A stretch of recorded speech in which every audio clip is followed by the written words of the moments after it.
लेकिन औलादों को देखा गया कि अपने बाप के करीब आने के लिए तैयार नहीं, अपने बाप की इयादत करने के लिए तैयार नहीं। बड़ी बड़ी कारगुजारियां उलमा फरमाते हैं कि औलाद को इतने बड़े बड़े कारोबार पर खड़ा कर दिया गया, औलाद को इतनी बड़ी बड़ी तरक्कियों पर ला दिया गया। जानते हो बड़ी कारगुजारियां कि अगर बाप का जनाजा है तो बेटा बड़ी मुश्किल से बाप के जनाजे में आया है और अपने बाप के जनाजे में आकर के अपने बड़े भाई को फोन कर रहा है, खबरदार अब की बार तो मैं बाप के जनाजे में आ गया हूं, लेकिन जब आइंदा माँ का इंतकाल होगा मैं नहीं आऊंगा, तुझे आना पड़ेगा। ये आज की औलादें आपस में तय कर रही हैं, आज की औलादें आपस में मशवरे कर रही हैं।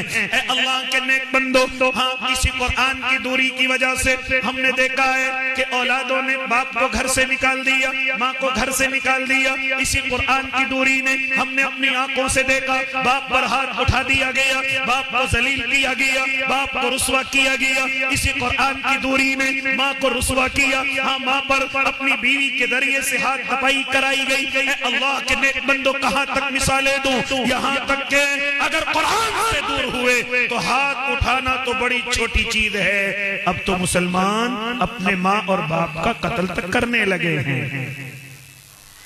अल्लाह के नेक बंदो, हमने अपनी आंखों से देखा है कि बाप की रूह निकल गई लेकिन बेटा करीब आने के लिए तैयार नहीं। आज मैं और आप यकीन जरा कम करते हैं जब कुरान की उस आयत को पढ़ते हैं, यौम यफिर्रुल मर्उ मिन अखीही व उम्मिही व अबीही व साहिबतिही व बनीही, कि सब एक दूसरे से कयामत के मैदान में दूर भागेंगे, कोई किसी का नहीं होगा।